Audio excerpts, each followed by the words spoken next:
talk about the VOD and the silver screen. Kevin and Tom and Joe know all there is to know, from masterpieces to deep fried tacos. And if the movie sucks, you might hear them say, there's no telling where the guys will take you. Get ready for a spoiler. Won't say it twice, cause we already warned you. Better watch out, it's gonna ruin the plot. Real spoilers. Real spoilers.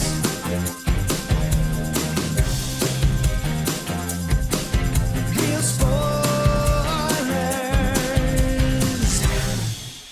Broadcasting from the lush but not lavish studios located in the basement of the O'Keefe Institute for Advanced Film Snarkitude, this is Real Spoilers, episode 789, Civil Wars. I thought there'd be more Avengers. I was very disappointed. Thought there'd be more Abraham Lincoln.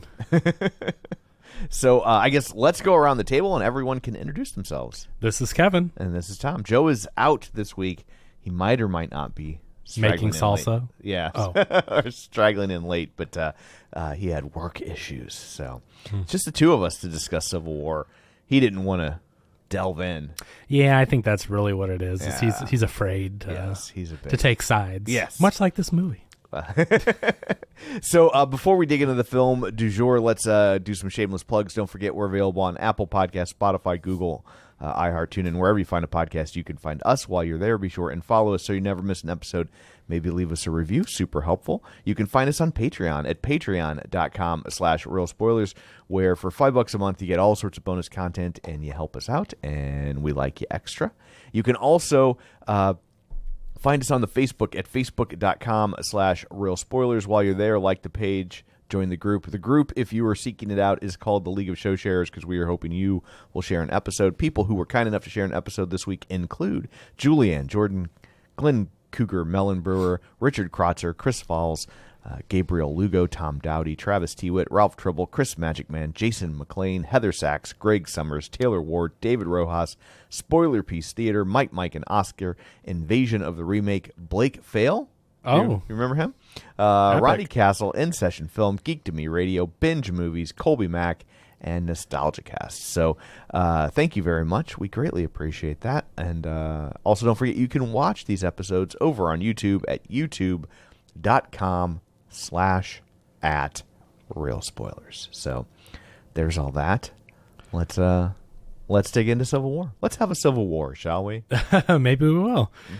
So this is an A24 movie. Yes, the most expensive A24 movie in their history. At $50 million? At $50 million. Wow. Isn't that crazy to think of, that for kind of an art house style studio, that $50 million, with movies now at $250, $300 million right, for their biggest budget movies. And it's a big budget. I like A24 a lot. I like the director, Alex Garland, a lot. He's done movies like Ex Machina and Men, and he wrote the screenplay for 28 Days Later. Yeah. I think he also did Sunshine, both those with Cillian Murphy and Danny Boyle. You know, I like the people involved with this movie. And I mean, you've got Jesse Plemons and Stephen McKinley Henderson and Kirsten Dunst, and, you know, a lot of good people involved in this movie. So I think the creative team and everyone behind it, they're people that I really appreciate their work and really enjoy. But I don't know. I kind of landed lukewarm on this movie.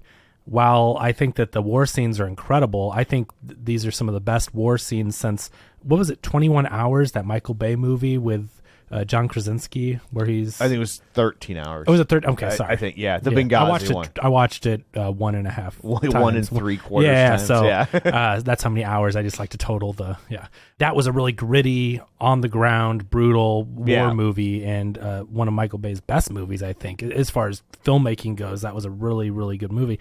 And the war scenes felt really intense in this movie. But I don't know. The message of the film leaves me kind of scratching my head as to what it's actually trying to say. I think these are a series of situations strung together that, while interesting, the movie doesn't take a side, which isn't necessarily a bad thing. I think it's interesting. Well, it never states what the fight's about. Yeah, well, the president is in his third term, so I think that, I mean, people are clearly fed up with a president who has, gone against the Constitution, taken a third term, which obviously means I'm sure there's other things he's doing that's more of a dictator than. Yeah, I mean, I heard he disbanded the FBI. Yes, there's a lot. They give you a lot of details that are just kind of thrown away, like throwaway lines that for you to kind of suss out. But yeah, they say that he disbanded the FBI, and it's like he's deployed U.S. soldiers on U.S. soil, which you're not supposed to do, and only a madman would do that or attempt to do that. I mean, like, so some of these things are very Trumpian, and like Trump did try to deploy troops on U.S. soil during all the BLM stuff, and the military this time stood up to him. Yeah. Right. And so they were like, we're not going to do that. But yeah, he's definitely doing, it seems like they don't really ever address what the political issues that people are upset about are. Right. So there's no side of the movie in that regard. And I'm not saying that's necessarily a good or a bad thing, and I can't tell if it's because we want you to make up your mind, or we're trying to say that both sides are right or both sides are wrong, or if they're like, well, then one side won't see this movie. I'm not really sure the reasoning behind it. So my theory on that is that at the end of the day, what the people who are outraged in this country about, and there's no way to talk about this without getting political, so we'll probably get a lot of negative iTunes reviews. So if you agree with what I'm saying, maybe go over there and leave us some to offset that. Yeah. But the things people are really mad about in this country ultimately are really stupid. Right. That it's like, I'm mad at woke. What's woke today? I don't know. Just whatever I'm mad about. Oh, I don't like transgendered people, and so I'm mad about that. I'm like, okay, how does that affect your day-to-day life? Oh, not in any way whatsoever, right? Like the amount of energy put into these topics instead of addressing real issues. Right. It's it's ultimately silly stuff. Like, it's like, oh, there's a book in the school library I don't like. When's the last time a kid went to the school? You know how hard it is to get kids to read books, and you think they're going to go in the library and pick out this one book that is offensive to your sensibilities, and for that, people are storming the Capitol. Or because, maybe find out what your kids are reading and talk to them, and maybe you can find out and say, hey, I don't want you to do this, that, or the other. Yeah, I mean, the internet's out there; they can find anything they want. And seriously, I've had these conversations with the kids where they're like on YouTube and it feeds them some stupid video, and I'm just like, hey, FYI, like, that's kind of nut jobbery, and here's why. Yeah. And then they're like, oh, okay. I was just like, yeah, like, here's who that person really is, and just something to think about. Like, yeah, for the people that don't want the state to raise their kid, they're real mad when the state doesn't raise their kid the way they want them to. Right, exactly. And so they were mad at video games at one point in time. And look what happened there. I mean, video games are bigger than ever. And I mean, it's video games. Like, if you don't want your kids to play a certain video game, don't let them play it. Yeah. Like, I mean, honestly, like, a lot of that stuff, it reminds me of the Satanic Panic, right? This has all the hallmarks of a classic moral panic of, like, people are upset about this thing that really isn't nearly as pervasive as you think it is. And so I think what they're trying to say by not addressing that stuff is to show people, like, this is the road you're really close to going down. Yeah. And is this what you want for that? Yeah. Right? Like, if, like, the last time we had a civil war, it was over, like, whether or not one human could own another human. Right. Right. And now it's going to be over, woke. Now, who's sleeping with who? Who's wearing a dress? Like, right. And so it's ultimately kind of silly, and so I think Alex Garland is deliberately not bringing current politics into the situation to just kind of show you, like, but this is what you're going to get, regardless of whether you think it's worth it or not. This is what you're going to get. Is this what you want? And so I think if it took a side, then everybody, or if I don't even want to say take a side, if it addressed the politics of the day, I think, one, the movie would become dated within 10 or 15 years. Sure. Dear God, I hope so. And two, I think that that's what the conversation would be about. right? Because it is interesting that there's a movie called Civil War out there, and like you don't really hear anybody mad about it, right? Like the same people that lose their over Barbie or 3 seconds of a gay character in a Disney movie. Or one character's offhanded line in a fight club that's the bad guy. Right, yeah. Like you're not hearing any outrage about this movie, which because there's no side. Which is fat. But that leads me to think, is it a marketing decision rather than an actual artistic reason? I really don't think so. Because it is A24, and A24 hires filmmakers and lets them do their job. And which is what's weird, though, because usually artists have a side. Usually artists use their art to express their opinion on a certain topic. That is usually what, when you look at a painting, you look at a statue, they are, making ones. I mean, I think his side is you don't want to go to war over this stupid bull. I think that's the side. I think the side is like what you guys are mad about isn't worth blood in the streets for, and like you need to chill the out. Yeah.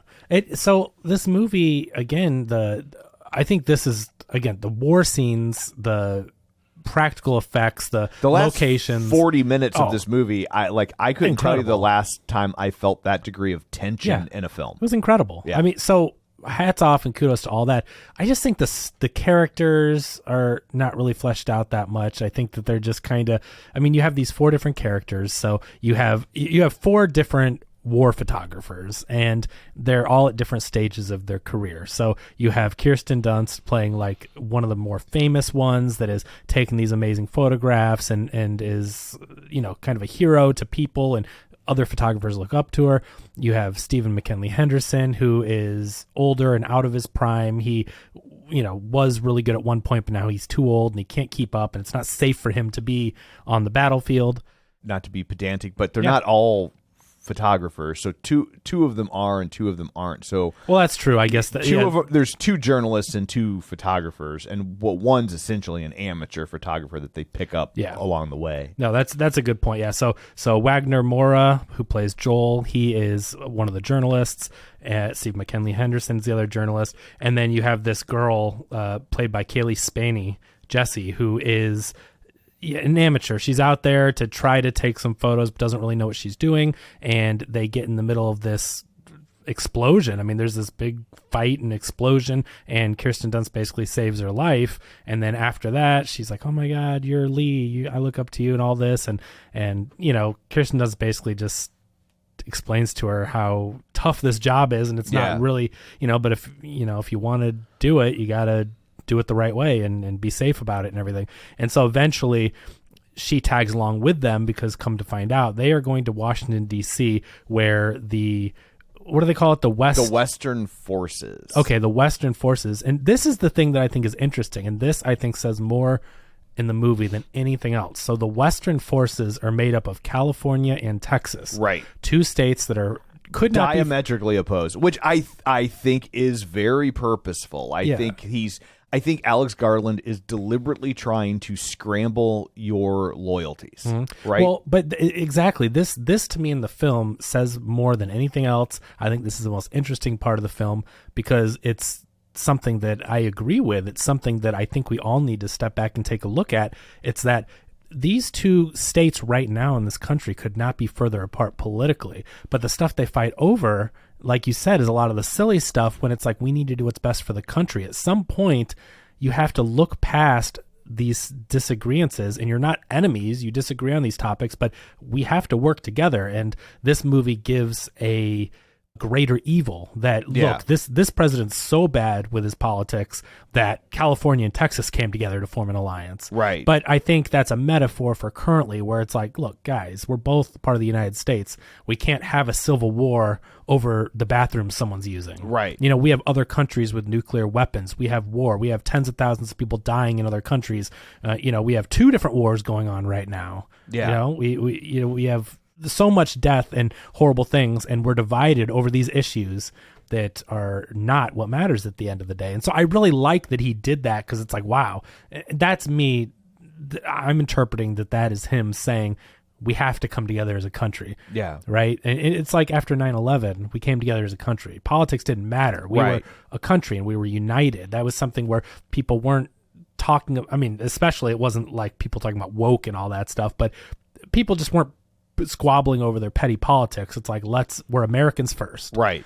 And we do, at the end of the day, need to remember that we're all a part of this same country. So I like that. But so the president is like, they're about to give up. The president is like a couple days away from throwing in the towel. The forces have him surrounded in the White House, or at this point in time, they're approaching it. And so, the Western forces are on their way to the White House, but the president is still trying to convey that, like, we're winning. When they're not. Right. Yeah. So these journalists are like, we're going to be the ones that go there. We're going to get a photo of him.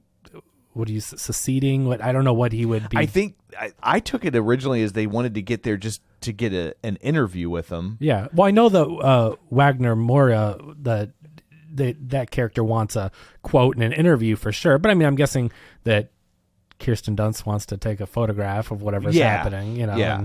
And, but they want the coverage, right? And so they're going to go but it's very dangerous to do this. The entire United States is split into these different factions. I think there's 4 or 5 of them. Yeah, it shows. So on Wikipedia, there's a map that shows which states fall into where, and I don't know if that's in press materials or because I don't remember. Alex Garland or someone. A24 tweeted it out, an official map, and it's not this map, but I'm guessing they're taking this from the... Gotcha, because I was like, I don't remember them going into this degree of specificity, but basically Florida and Texas are the Western Alliance, and then a swath of states from like the Southwest through the Midwest up into New England are the Loyalist states. Missouri and the Loyalist states? Yeah. Well, but you don't know. You don't know what this president's politics actually are. Like, this president could be a giant liberal who is just like, we're going to do it my way, and I don't care, and he goes too far. Like, you don't know what his politics are. That's true. And then you have the Florida Alliance, which is like the southeast area of like Florida, obviously, and it looks like Georgia and Alabama, stuff like that. And then you have the New People's Army, which is the upper Northwest into the upper Midwest. So like, I don't think we ever really deal with them. No, like if they are mentioned, it's a straight line of dialogue. Yeah. Like it's not, and because they're only going like New York to DC or something, right? They're taking a circuitous route because of trying to avoid major battle areas, but like, they're not going up into like Minneapolis and stuff, and so there's no real reason for the characters in the movie to interact with that section of the country. And something else, as they run across different people in this movie, another thing that I like, which I think made a pretty good point, is there's a point where they come across 2 groups of snipers and they're sniping at each other. It's a little bit into the movie, maybe halfway through, but along one of their routes. Again, these are all just like segments. I mean, it doesn't matter what they're. I mean, they're like vignettes. Like, right? It's like ran into this group. It's a road picture. Yeah, right. Like and they're going from point A to point B, and they have these different things happen to them along the way. But there isn't like a traditional story with a rising and a falling action. And the other thing I don't really like it. I just think the characters could have been fleshed out a little bit more to understand. I mean, they give you little glimpses of who these characters are, and that Lee is kind of jaded and she's been through a lot and she has this really strong front, but I just don't feel like it was leading up to her eventual collapse. Like when it happens, like her break, it just happened so suddenly. I didn't get that at all. I mean, I took it as from her vantage point, she's been in other countries reporting on their wars, and she saw herself as like a canary in a coal mine. She's warning people like, you don't want this to happen here. And I think she's just dejected at the fact that it's come to this. But that's not what I'm talking about, though. I think in the beginning she is a very stoic, hardened, jaded person. Yeah. But she doesn't seem like the kind of person that would just crack and fall apart. And eventually she does. And I get it. As a human being. Yeah. Totally. But this character to me did not seem like someone putting on a strong front, but really having a weak, like, it seemed like she was hardened. She was, and so her break to me in the last battle scene where she just does nothing. She completely. I mean, again, Yeah. I get it. Under pressure, it can all happen. But I wish there were more storytelling to tell us there were cracks. I saw no cracks, and Yeah. then she shattered. And so I just think they Yeah. could have sewn a little bit like where she's like, oh yeah, she's not really that tough. Right. The whole movie, you think she is just extremely tough and Yeah. hardened, but she just falls apart. Yeah, I guess I never took it as tough as much as I took it as just dead inside. Like, you know. But if you're dead inside, you don't really just come alive in the opposite and cowered away. Yeah. Like I just thought she was dead inside. Like, but all of a sudden she just is like a baby, and they have to Yeah. drag her around. And so I know we're jumping way ahead, but that's the part where I just don't really feel like these characters. I don't know. I feel like there would be, if you're a war reporter, there would be a psychological impact of covering a war that was now taking place in the most iconic spots in our country's government, right? Like, I mean, you're seeing the Washington Monument get blown up in Lincoln's tomb. I think that's what it was. And you know, you're watching a siege on the White House. I mean, I would also say, remember how jarring the images were 9/11 of like when the World Trade Center came down, or the Pentagon. And like, obviously the country has like an emotional connection to the World Trade Center now, but before 9/11 I was like, oh, it's cool buildings. Like, that was as much thought as I had given to the World Trade Center prior to 9/11. So it's not like I had a deep emotional connection to it in the same way of like if they had taken out the Statue of Liberty. Sure. Right? And so I don't know. I mean, But this is her job. She's seen a lot of death and destruction. yeah, but she's seen a lot of death and destruction in countries that don't really matter to her, right?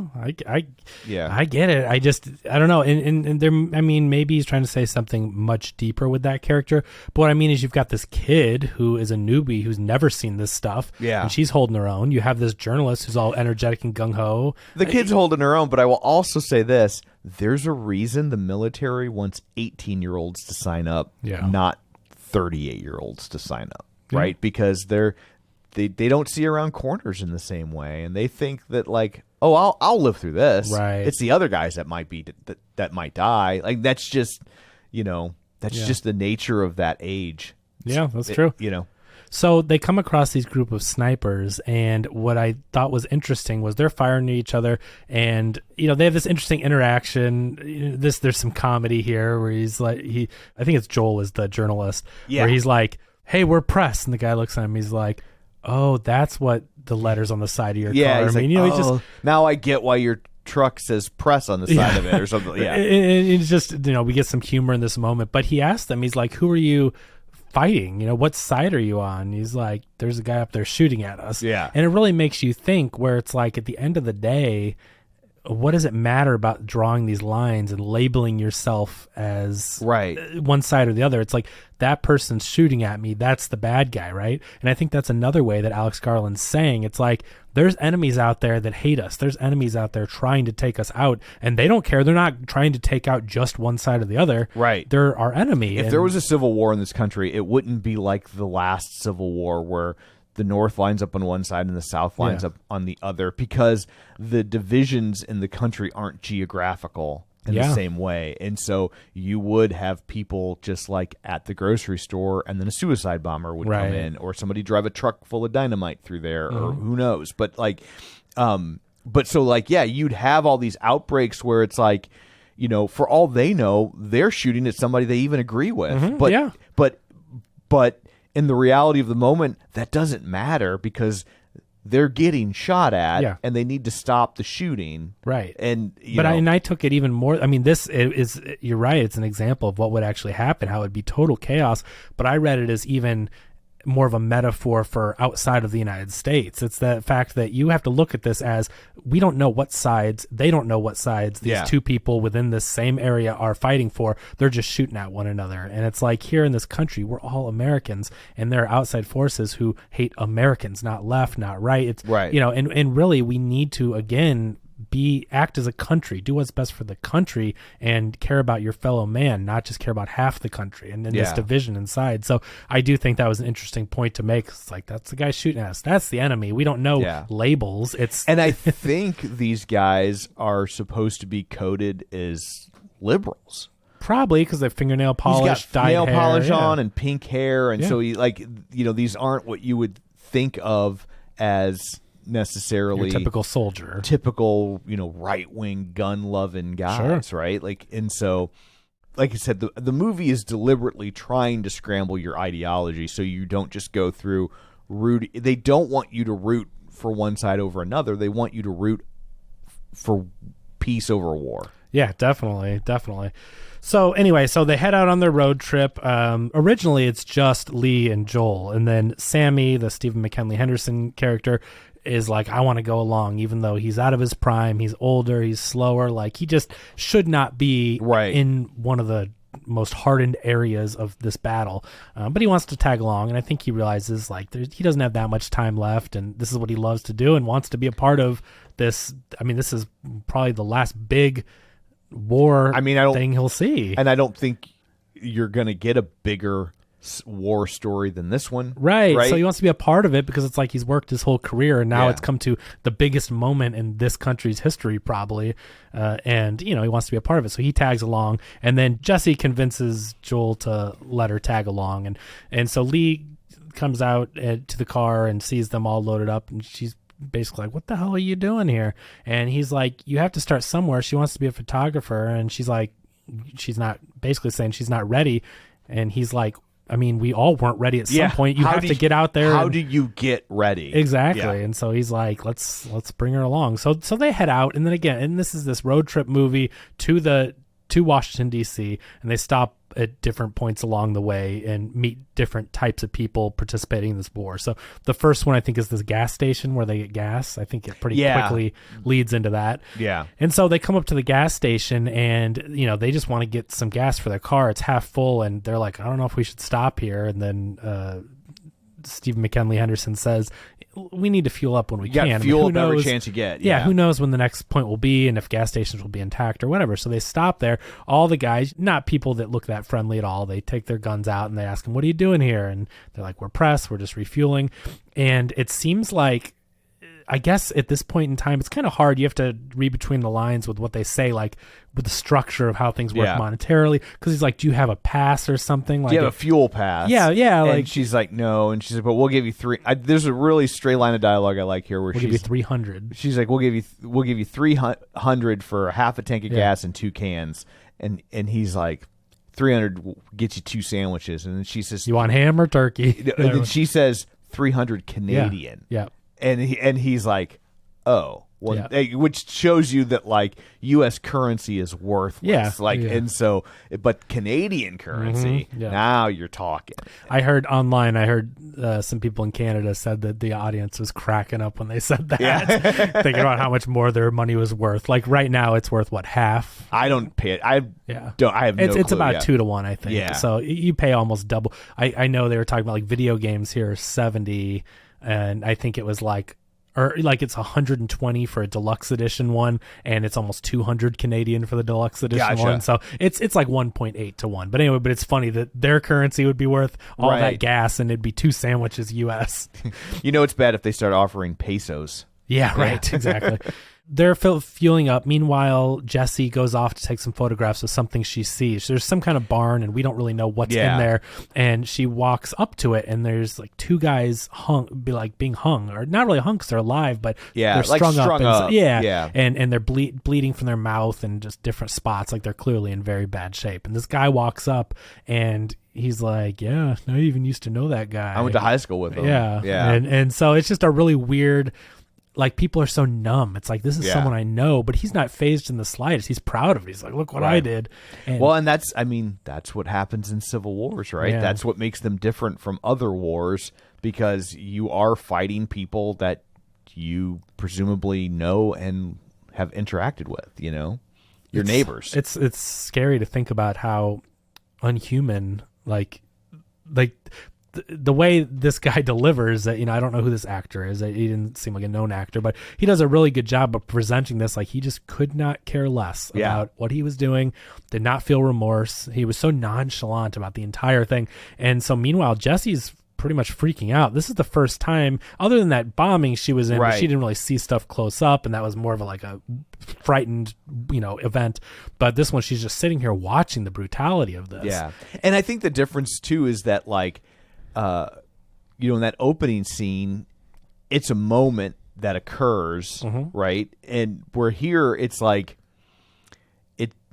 this isn't an action or a reaction. This is something that's going on over a long period of time that they've had plenty of time to consider whether or not they should be doing this. Yeah. And they've landed on continuing to do this. Yeah, for sure. This was a really creepy scene too, because I didn't know what that guy was going to go do with Jesse. I mean, and I feel like it's implied that if Lee hadn't walked up, because he looks her up and down and or when she's walking away, he's looking at her butt maybe. Yeah. But he's just a really creeper. Creepy, I mean, and again, kudos to this actor and the casting. I mean, he really has this creepy vibe.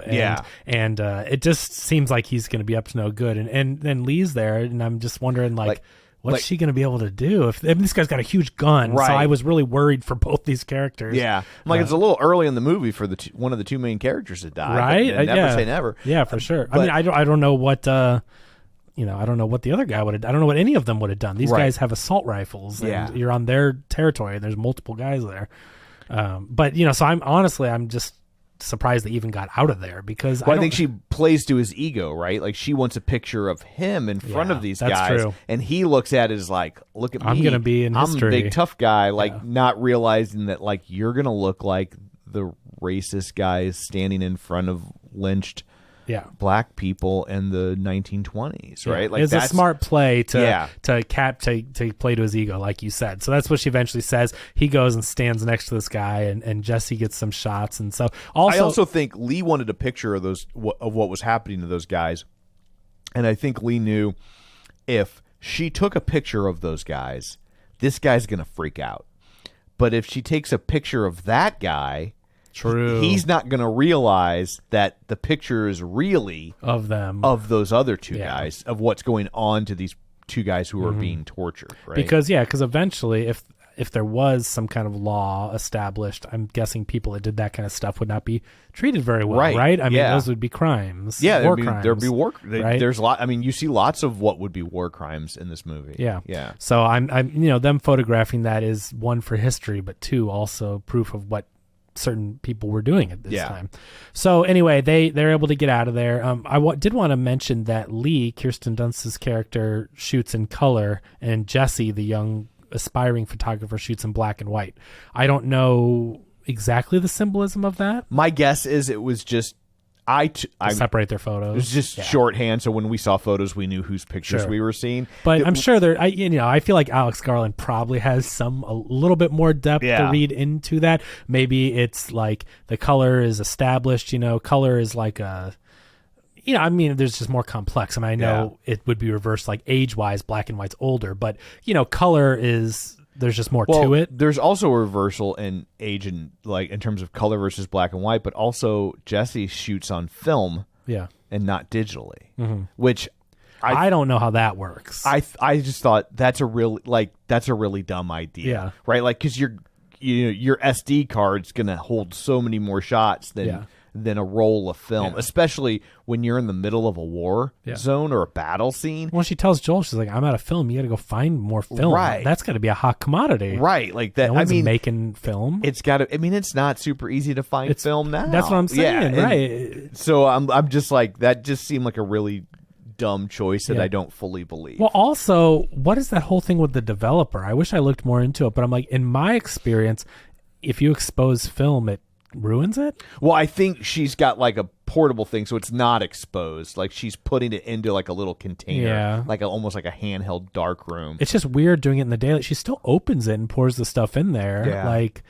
To expose it at all in the daylight, I just thought seemed kind of strange, but that's why they do it in a dark room, because you can't expose it to light. And so before it's developed, once it's developed, you can hold a roll of film up in the light and look at it because it's already developed. But if sunlight hits it before it's developed, then it It's ruined. Yeah, and she is in broad daylight opening this container, and I know she's, I gotta hold this in my body temperature, whatever, and then pours this stuff into the thing, but like the lid's open. I don't know. It struck me as very weird to do in the broad daylight. Anything with developing. I just took it as there was something about this particular method that allowed that. I don't know enough about film development. And then she has to charge a phone and keep a phone with her, even though it doesn't have service, to view these photos. And this light box, when if you had a digital camera, you would just turn it on. Like I said, the whole idea of her using film added nothing. I didn't understand. It's complicated in this world. I mean, it added nothing to the story. For sure. So, like, why would you even have this?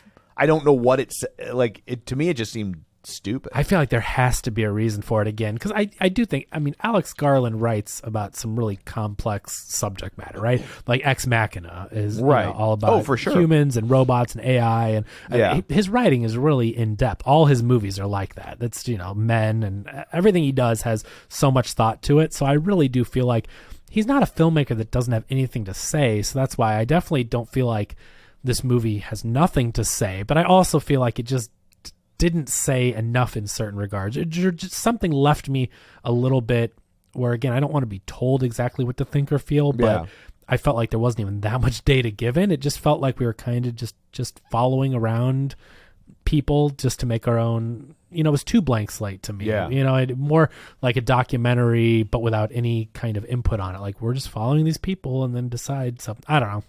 But so then after this, they go to, I think, what's next? They go to the little town? They go to that little town, I believe, And so there's a moment where Kirsten Dunst has not cared about things like dresses or looking nice or whatever. She's a war photographer, and she's been on the go so long she never buys herself a nice dress. And so they go to this little town and this little boutique, and this town seems to kind of be outside of the war. Like there's frozen in time. It's very quaint, and it seems kind of old timey, and there's not a whole bunch of war going on, and people are just working jobs, and this girl's at the front desk, and she's like, all right, look around. And so she tries on a dress, and then Jesse says, I'm gonna buy that for you. Like, I guess she later says Jesse bought it for her, but she would never buy herself something like that. She doesn't care about that, but she's like, you look really pretty. And she tries to take a photo of her, and Kirsten Dunst is really like, she's not really into it, but it's an interesting moment between the two. And when they're outside, they're like, there are people armed with guns. They're kind of out of view, but there are people up on a rooftop. So it's like you see that it's like they're still in a war and they know it, but it's like this town's decided that they're going to use their war-making capabilities to keep the war at bay. Exactly. So there's guys. I think it's Sammy is with whatever the hell is guy, the other journalist. I feel like he's talking to him. He's like, does he give him a cigarette or a joint or something? And he's like, Lee, what are you talking about when they outside, reveal? Like, Lee comes out and is talking to oh, it's Lee, right. Yeah, okay. and he's like, he gives her a cigarette, and he's like, he's like, don't be obvious, but look up. And then the camera kind of pulls back. Hands up. And you see that there are people on the roof with machine guns patrolling. That's a cool shot. I do love when they do stuff like that, where you don't see it and the scene is framed perfectly normally, and then you reveal something else right out of frame. That's pretty cool. I like that a lot, because it instantly turned this very calm situation into menace. Right. I mean, just with the pan of the camera. Then and then the score ramps up a little bit, and it just feels very much like, oh, they're not as safe, and this town isn't as quiet as they thought it was. Right. It's like a good Twilight Zone episode. Yeah, exactly. Where it's like, oh, you can have your safety, but what are you giving up to get it? Yep. Exactly. So they leave out of there, and then what's the next place that they go to? Is this the Jesse Plemons? I think this is where they meet the two guys on the road. Right. Yeah. So this was a tension-filled moment. It's so interesting. You're surrounded by war, but war seems commonplace and it's normal in this world. And it's not consistent. Right? Like, it's like you can go to lots of places where there aren't war, and then all of a sudden you're at a place where there's war. Yeah, right. There's one little, I would call it maybe a jump scare, but there's a cut to the first We probably did miss something that I think is before this. It's that scene where, remember when they're going up the stairwell and they're with a group of like militia on the ground, Yeah. and then I think it's the president, like the government, the army is up on the rooftops and they're shooting at them, and they follow because this is the time where Jessie takes like her first photo of death. Yeah. And so, which I think happens before the Jesse Plemons part, and they're following these soldiers. Another thing I thought was really interesting and I questioned was, I get that there's war photographers and journalists and that they are around army and everything, but with the country split up into so many sides and with them not really being the army, like these press photographers are right in their way all the time. Yeah. And I know there's one line, really it's not until the end at the White House where they're like, stay the fuck out of my way, but everyone else is like, come on with me, come on, do all this stuff. And I just questioned whether or not these militias, people would really be like, come on with me around this corner. So here, I think they would, because here's the difference. Who told them to get the fuck out of the way? The West Coast. The West Force, Yeah. the Western forces. And what are they? Professional soldiers. It's the non-professional soldiers that are like, come with me. Like that, I think they're seeing it as an opportunity to be famous, right? Like to like they want to be photographed doing this because if they win, they're the heroes, right? I mean, and it crossed my mind, but I still was like, man, if it's life or death, they are really like guarding these photographers. And they even refer to themselves as being embedded, I think, when they're with the Western forces at the end. But so it's like they've gone through presumably some sort of official process. Because I also think the other reason that you see the combination between Texas and Texas and California is because there are probably only 3 states that would have the means to take on some version of the federal government in a situation like this.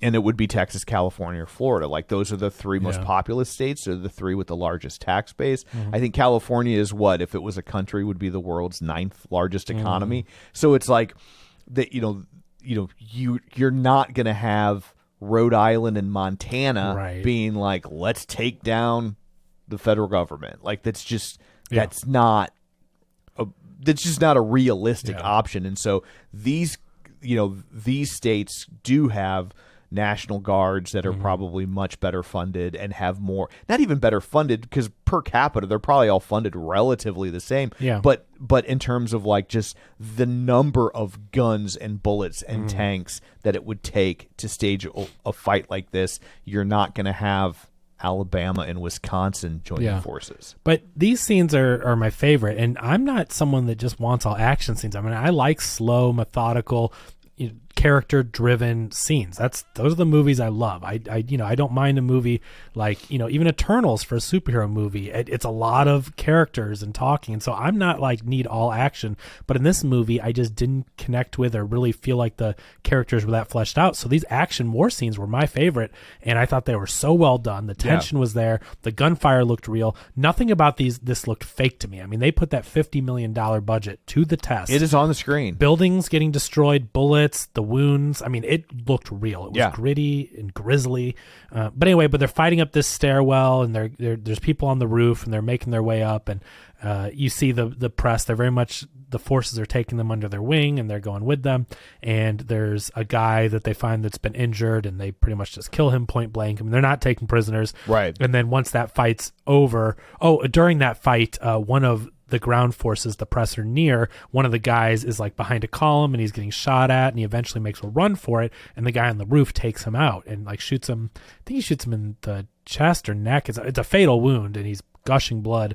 And this is Jesse's first real up close war moment, and she sees this death and everything, but she manages to take a photo, and she takes a picture of the guy bleeding out and his hands up in the air reaching for his guys. And it's a good photo. Like, she clearly has the skill for photography, and she shows that she can do it, but she's really trying to find her way during this. But anyway, those guys take out a guy. There's a few guys that they take that looks like they're taking prisoner, and they have bags over their head, and they walk them out, but they end up just machine gunning them down. Yeah. So it's very brutal. The two sides are not taking prisoners. Eventually on their road trip, these guys are following them. And this is another real tense moment because you don't know, is this a bad force? Is this just some unique, who knows? Is this a creeper from the gas station? We don't know who it is that's following them, but there is a vehicle at high speed chasing them down. It ends up being that when they catch up, it's two journalists from Hong Kong, and Joel has ran into these guys. Yeah, these he journalists knows them. Yeah, and so they catch up, and then they're like, "Hey, what's up?" And he's like, "Oh my God, you guys!" And he's having this moment, and meanwhile, Lee is kind of freaking out because Joel was taking a nap, and Lee is driving and not knowing what is going on here, and Stephen McKinley Henderson, Sammy, is like, just let them pass, don't look at them or anything, and they drive up right next to them, and so it's this really tense moment that then turns into this like, "Hey, what's up, buddy?" and all this friendliness, and then these guys are kind of crazy, like they're just very energized. Joel is also very out there and very like adrenaline. He is pumped up and fueled by it's his drug, the what he's doing. They're adrenaline junkies. Yeah, and so these guys pull up and he's like, "Hey, keep it steady," and one of the journalists hops into the back seat through the window, like while they're moving. Yeah, where Sammy and Jesse are seated. She's like, "You're crazy," and Sammy's like, "Get out of here," and she's like, "Oh my God, this is so fun," because this world is something that she's younger and she's never seen this, and she's like, "Cool, finally something fun is going on." She's like, "I'm gonna try it," so she's like, "Hold it steady," and of course Lee's like, "No, do not do that," and she just goes out, jumps through the other window, and the other journalist takes off with her, and he's like, "We'll see you in DC." And so Lee is really nervous at this point because we don't know what this guy's gonna do. She doesn't know these guys, and Joel may think they're fun-loving guys, but this is a crazy world they're living in for sure. So he drives off super fast. She goes around a corner and like around the bend, and they're gone, and she's freaking out. She ends up losing her steering because like a tank or some kind of big truck drives like right towards them, so she goes off the side of the road, and it's really nerve-wracking, and she gets back out. They eventually catch up to where they are, but unfortunately the cars pull over on the side of the road, doors are open, like the car's on. It's very suspicious, just being right off the road like this, and so like, what the hell happened? And again, I'm thinking, well, this guy like took her and is doing something with her. I thought that he's some kind of scumbag that took her into the house or whatever. So come to find out, as they walk towards this house and this big property, we see there's military guys and a huge truck full of people and a dump truck, and they are dumping them into a mass grave. And so we know, if you've seen the trailer or if you've been in a theater anywhere near this movie, this is the Jesse Plemons scene. It's the Jesse Plemons scene that is all over. It's in the stills in the trailer, and the "what kind of Americans are you" kind of thing. It's just one scene. I mean, he's great, but he's in one scene of the movie. But they walk up, and it's this really tense moment because he's got the journalist and Jesse at gunpoint, and meanwhile they're like behind a barn or behind a building, and they're it's Sammy and Joel and Lee and the other journalist that jumped into their car, and they're like, "What do we do? I really don't know how to approach this." And they're like, "We're gonna go and tell them we're press, and we're gonna talk our way through this." So they walk up, and what we find out is that he's questioning people. Like, we don't hear this at first, but we see in the periphery, and then he's got Jesse at gunpoint, and they walk up and they're like, "Hey, this is a misunderstanding. These are my friends. Like, we're not combatants. We're not on a side. We're just here to note what's happening." Exactly. And so I think, this is where he's like, he's like, "These are your friends? These are your friends?" And he shoots the other guy. And this, we don't know why yet because we don't know the questioning he was going through. But he's like, "These are your friends?" Boom, and just shoots the other journalist point blank. And then, so of course, they're freaking out. His friend that he's been with the whole time, the other Hong Kong journalist, is like upset and crying and freaking out. And they're like, whoa. We're press, we're Americans. And then Jesse Plemons like, "What kind of Americans?" And he starts asking them where each one is from. And Lee's from Colorado, Jesse's from Missouri. Now, this is one of the problems I had with this movie and what it's trying to say, because this is what I really question. If you have a guy like this, and if you are trying to, maybe, I just can't imagine he's not trying to make any kind of a statement, but this is a guy that will kill someone who is not from America, someone who is, and then you have these people that look different, and Joel's there. Yeah. Joel says, "I'm from Florida," and he's just like, "Cool, Florida," but he doesn't look like he's from an American. He's got like a white American. Yeah. And he has an accent. So are you really trying not to make any point in this movie to where you think that guy's going to be like, oh. But I will also say, like, Plemons' character seemed conflicted about Joel. Okay. Like, because he asks Jesse, and he's like, and she says she's from Missouri, and he's like, that counts. Yeah. You know, and he's like, you know, he's very comfortable with Missouri. And then Lisa's Colorado. He's like, that's what I'm talking about. Yeah. He's fine with Colorado. And then he says Florida, and maybe even started with Joel. I don't remember. I think he started with Joel, and that's why I'm like, he passed over him like that was fine. And I'm like, But he was conflicted. He was like, he wasn't sure. Well, because there's a Florida alliance, and he's probably not a part of it. And that's the other thing, is that Florida has its own thing. If Jesse Plemons' character is not part of the Florida alliance, he's the enemy. Well, we don't know that Jesse Plemons is a part of anything. Well, that's true, and I think that's the only reason he could. He could just be a guy who war's breaking out and he wants to kill people, and this is his time to shine. Like, I don't think Jesse Plemons is really a part of anything. Yeah. I think he's a warlord. He's just a crazy guy. He's a warlord. Like, right? Like, and so. And well, he's a racist, obviously. Well, for sure, killing people from other countries. Yeah, and so like he's using the war as an excuse, to be a racist, to take his racism to its natural conclusion, which really has me conflicted about the Joel thing, because I just, and I get, I mean, again, it just like, what point is Alex Garland trying to make? I'm trying to figure it out, because I get that Americans can look different, and that's a good point. You're like, yes, Joel is just as American as anyone else. I get that. I think you're that's not rooting for Joel to get shot, right? Yeah. That's what the movie's saying. That's the good point, right? Like, just because you look different doesn't mean you're not American. He's probably born in Florida and lived there his whole life, and he's American. No big deal. But if you're a guy that's rounding up people from other countries and killing them, I think your viewpoint's going to be, you're not American, you look different. That is what someone would be saying with a message with the movie. And I just thought that whole thing was muddled, because it's like, well, this is a racist guy killing people from other countries and let Joel live. I don't think that character would do that. And the Hong Kong guys could have sent up Florida then, and he would have been like, oh, cool, we love Florida. Like, well, I guess they figured, because their accents were so thick that there was no way he was going to be able to pull off saying he was from an American state. But to me, it's just a little plot armor that Joel would let Joel live. If I will also say, Jesse Plemons did not get to finish what he was planning to do. Well, once they all freaked out, for sure. Yeah, so it's like, we don't know that Joel would have lived through that. We don't know that any of them would have lived through that, because he's, they're also witnesses at that point. But yeah, I mean, I don't think this guy necessarily had a political opinion or side. He was just, this is an excuse for me to kill people, and there's nothing anyone can do to stop me. Yeah, I tend to agree, and that's why I just think that which interaction happens in wars like this, right? I think, why not let Joel go last, and why not have him be questioning it, and then they take him out? You know what I mean? Like, why not be hanging on the Joel part? Because this guy has a truck full of people that look different than him. And I think that's the point of the movie. He's a racist. He's obviously a horrible person. And I just think for them to not say anything about Joel is weird to me. It just read very strange. It didn't seem right, because I'm like, why would he just... I kept waiting for him to circle back around, because to me, he seemed visibly conflicted when Joel said Florida. Yeah, that's true. So maybe this is a movie that, I mean, I don't necessarily want to watch again. I liked it enough to maybe where I would. Yeah. And I do want to kind of, now that I know what's happening, look for little clues like that and motivations. So anyway, everyone's just freaking out, though, because he's like, where are you from? And he goes up to the other journalist from Hong Kong, and he's all freaking out and crying. He's like, you don't talk? And he's like, you need to tell me where you're from. And he says Hong Kong. And then Jesse Plemons very clearly goes like, China.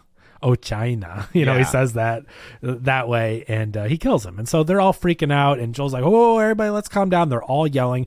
And then a truck sneaks up on them. This is another thing that I just hate. And I know they're yelling and everything, but I was like, how did a truck accelerating at full speed sneak up on them? I think your instinct would be to turn and... What, you mean when Sammy comes in? Yeah.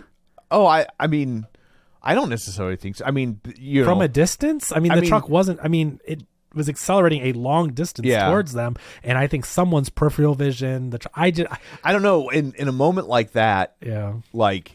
adrenaline's high, and your vision literally narrows, to focus on what's in front of you. And so, like, I don't know, like, I could To me, that was very plausible. I could explain it away, but I think that's very movie moment, last minute save type thing. I mean, it is. Yeah. I just, to me, this is the exact same thing as Godzilla sneaking up on someone. When the characters are there, it's the same thing as the T-Rex in Jurassic Park, which, again, I love that movie, but the T-Rex sneaking up on them when the raptor is about to attack them.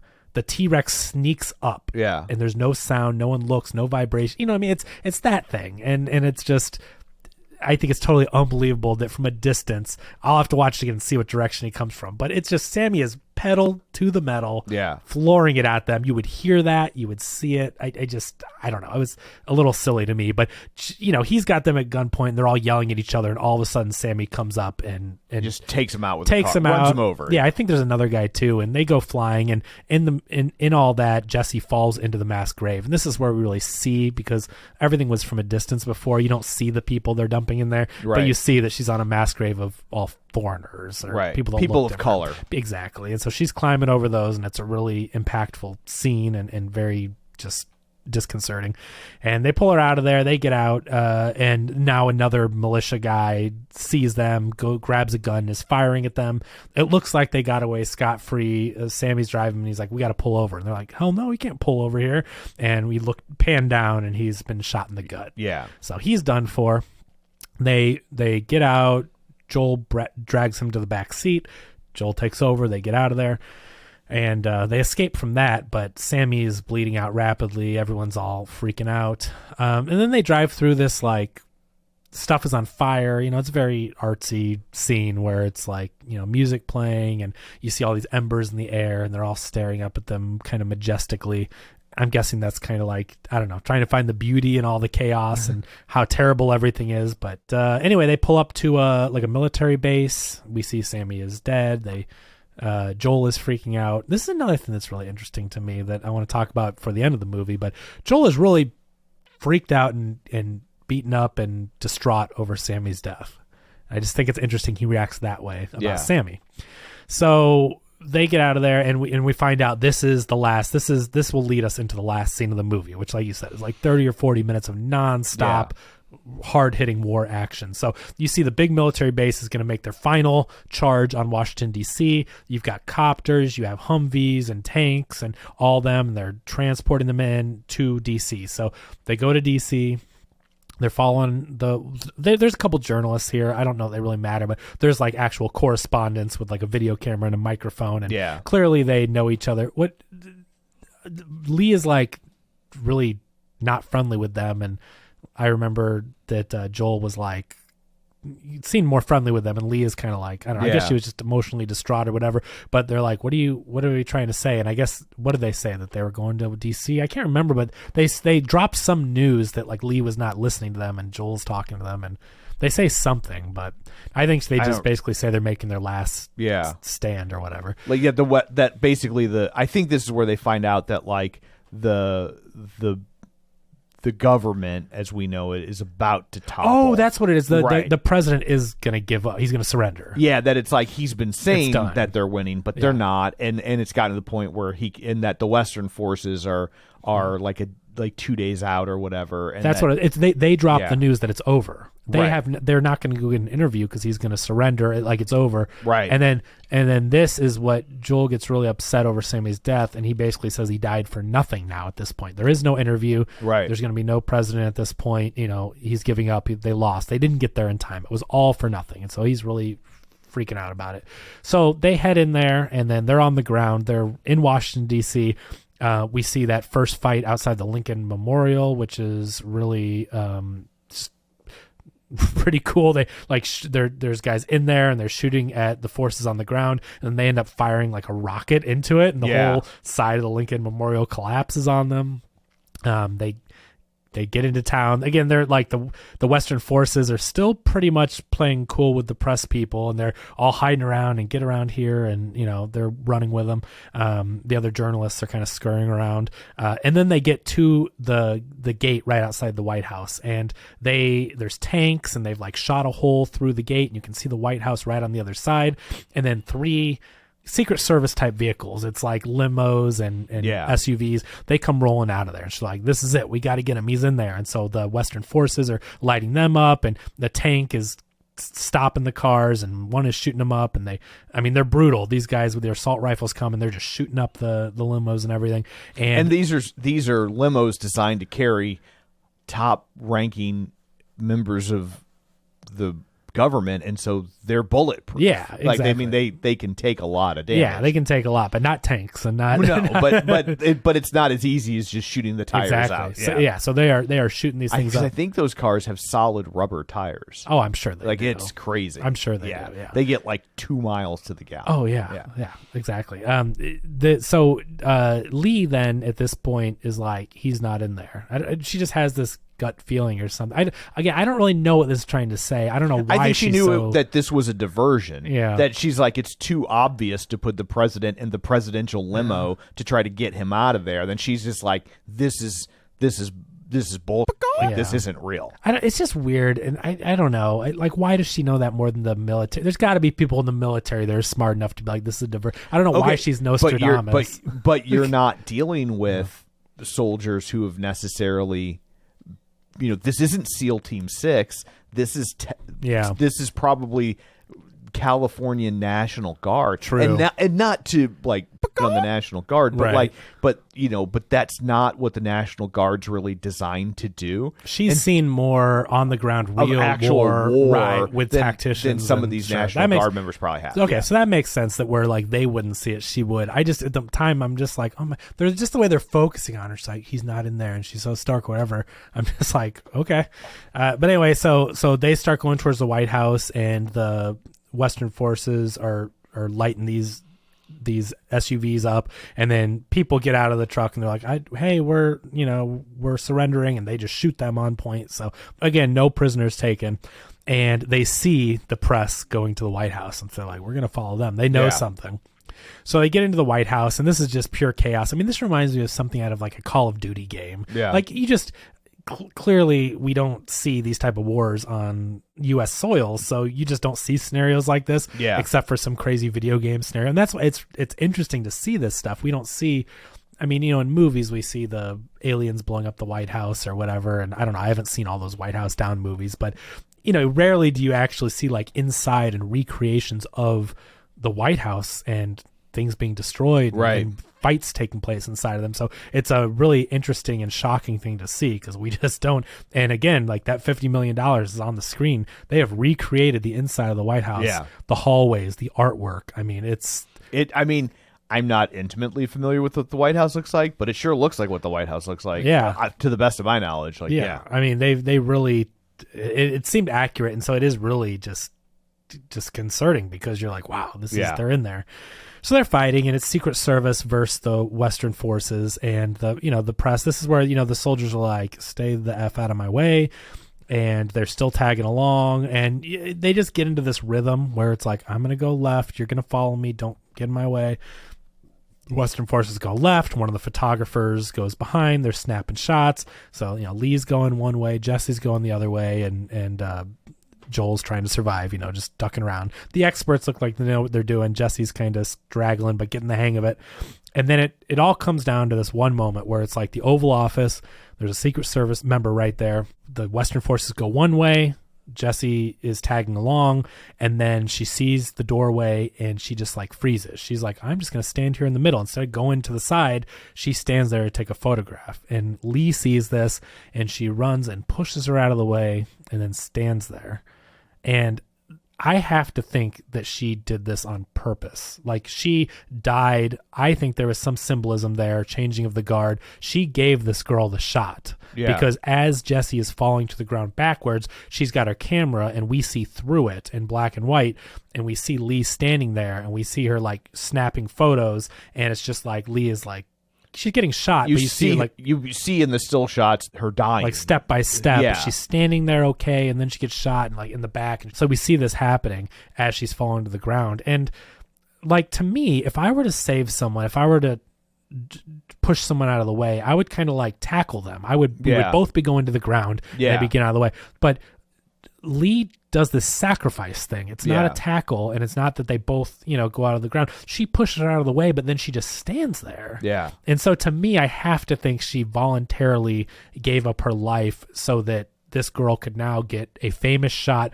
especially of world-renowned famous war photographer Lee, whatever.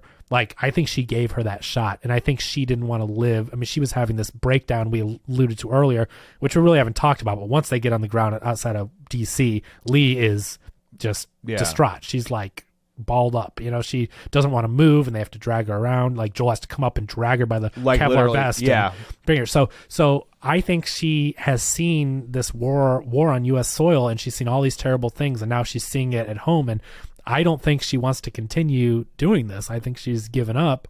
And so I think this was her way of saying that I don't want to be a part of this world. And also I can give this girl her career. Now, if this is what she wants to do, let me give her the shot. So that was my read anyway. Because I just think if you really wanted to save someone, you'd tackle them out of the way. Right. I wouldn't push them and stand there. I would at least try to move out of the way. So I feel like the camera holds and she's standing there. So anyway, they get into the Oval Office. They take out that Secret Service guy. But here's the other thing too. And I know there's adrenaline and I know things, but it's interesting how Lee dies. And I feel like Joel's a lot closer to Lee than Sammy. And then he just like steps over her again, because I know his eye's on the prize or whatever, but like he has there's no emotion for Lee dying. I think like he's learned emotions for later. Yeah. Like in that moment, like you've got to. Which is weird. We don't get another scene, but we can talk about that. But they so they step over Lee's body, no emotion, no being distraught. Jesse might look at her, but then Jesse just stands up and walks that way. Like they both walk away from Lee because she's one of them now. Yeah, right. Definitely the transition for sure. So they walk into the Oval Office, and the Western forces have the president. They drag him out from behind the desk, and then Joel's like, wait. And then he's like, I want to get a quote. So he actually does get his interview, so to speak, with the president. And the president's Nick Offerman, by the way. You see him twice. In the beginning, he's given a little exposition speech, and then you see him right here in this scene. So, he's good, but he's hardly in the movie. Right. I think Nick Offerman as president is a very deliberate choice as well. Yeah. Because he's liberal, but also like that manly macho. Because he's, in his personal life, very liberal, but he's best known for playing Ron Swanson, who's very like conservative / libertarian. So each side could read what they want into that. No, I agree with that. Yeah, because he plays his character, and his even real life character is very manly. All his specials and his books and everything are all about how manly he is, but he's super liberal. Yeah. So it is interesting, the dichotomy of the Nick Offerman as a human. He's just a very interesting human being. It kind of also reminds me of Bill Burr, because Bill Burr isn't super right wing. Like he's he's an actor and comedian, and he started off being more liberal, but he also is a guy that just kind of says it how it is. He doesn't take sides, but when you look at him and the stuff he says, you think like, oh, it's easy to pull out certain things of his act and paint him as right wing. Right. But then you listen to podcasts and it's like, he's not. He makes fun of everyone. Yeah. He calls out stupid BS, like he's not actually, and a lot of his views are quite liberal, but also like if he doesn't agree with one, he's going to make fun of it. Right. That's his job. He doesn't play one side or the other. So Offerman's kind of reminds me of that, where it's like he looks like a conservative guy. He does things that are manly and affiliated with, hunting and stuff, which you think is more of a right wing thing. Yeah. But he's a liberal guy.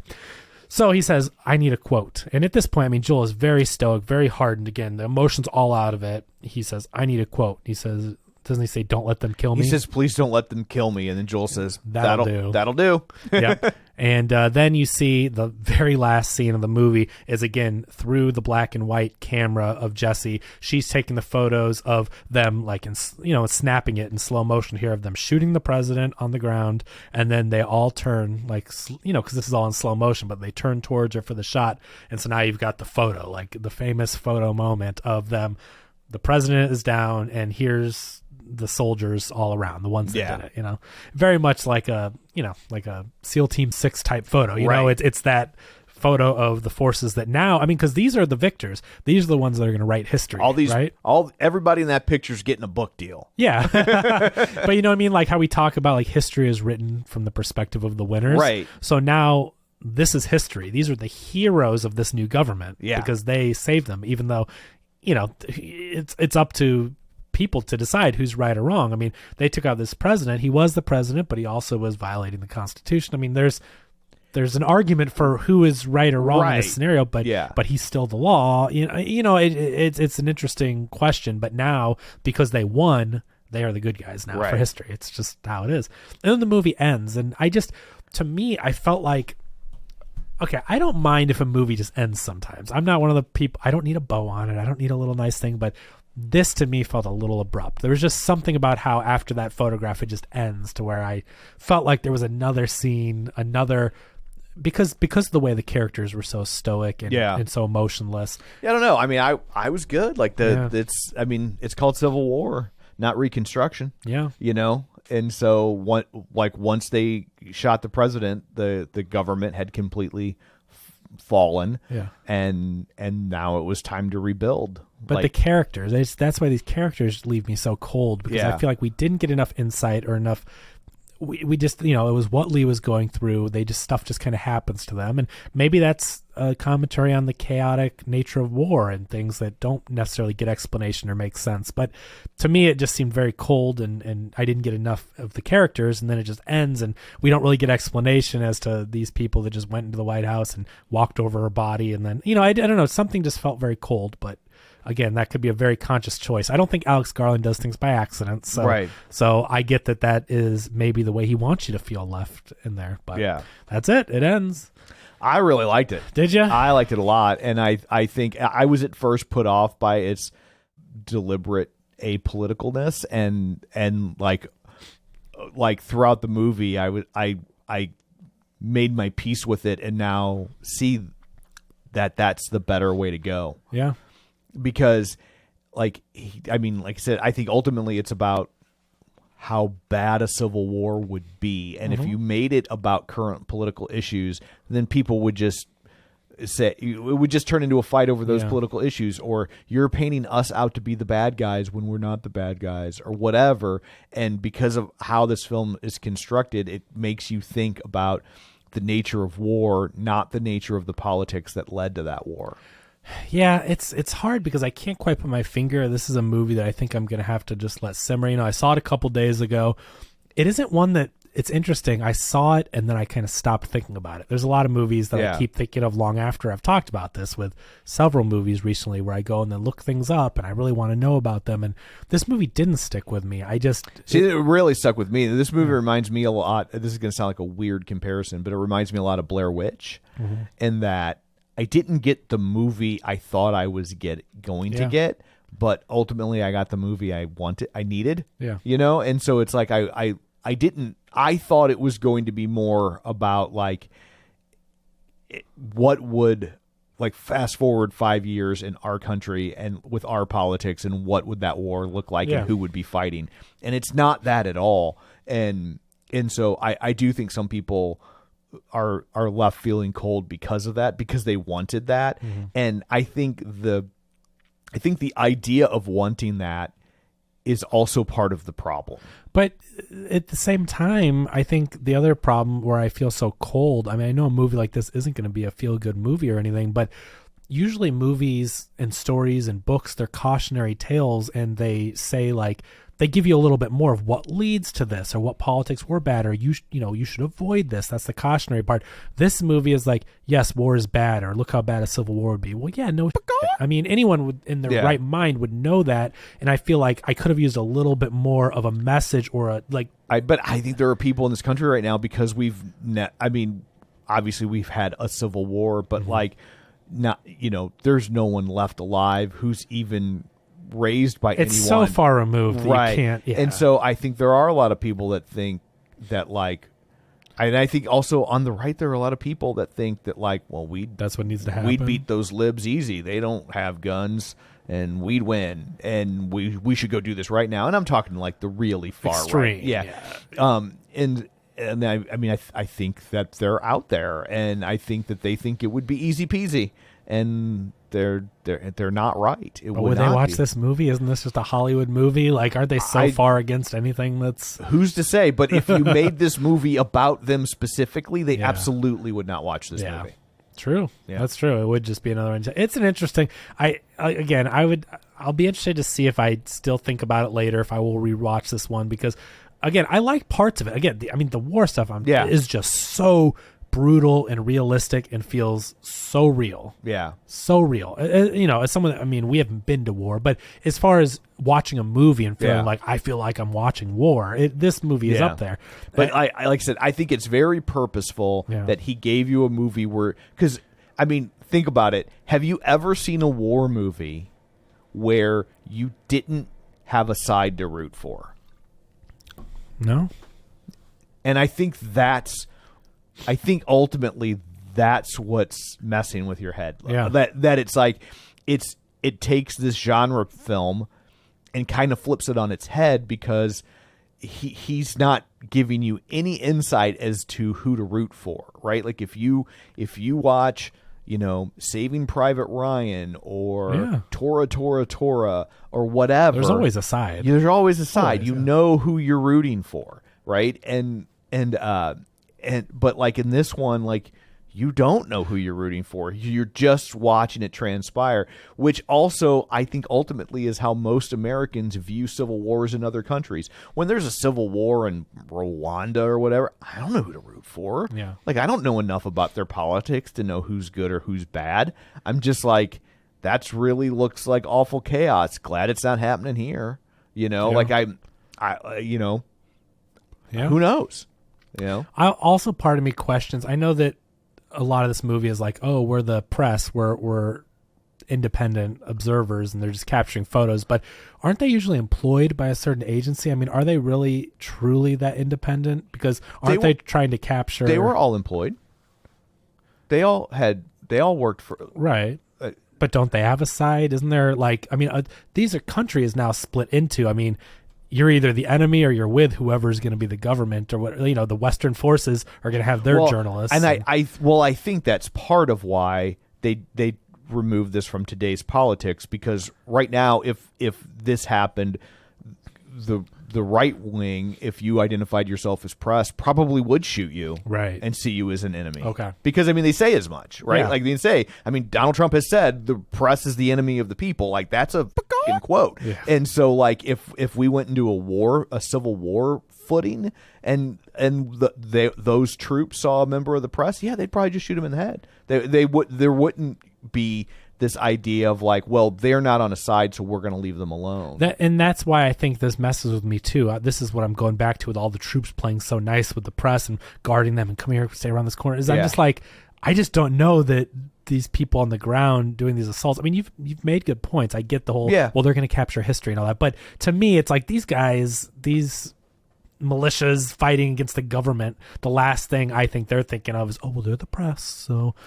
Well, I feel like there's going to get shot. But they did run into people that were like that, right? The people at the gas station were like that. Yeah. They didn't kill them, but they certainly weren't like, oh, press, we need to play nice. Sure. And obviously Jesse Plemons' character wasn't like that. That's why I'm kind of wondering why the gas station people let them go. I just to me, that was a situation that I thought was not very believable. I'm like, how do they even make it out of there? Once she comes along and takes that photo and then it just cuts. There was no other de-escalation. There was no get your gas and get out of here. There was no other, you know what I mean? Like, I think I took it as those people, they weren't Jesse Plemons, right? Jesse Plemons was just looking to kill people. Yeah. These people were not opposed to killing people, but it was not the focal point of their day either. Yeah. And so like, if you didn't push them too hard, they would make you feel uncomfortable, but they probably wouldn't kill you. But if you got into it with them, they would absolutely kill you, right? And so it's like it's on a continuum. It's interesting. Well, I'm curious. I really liked it. I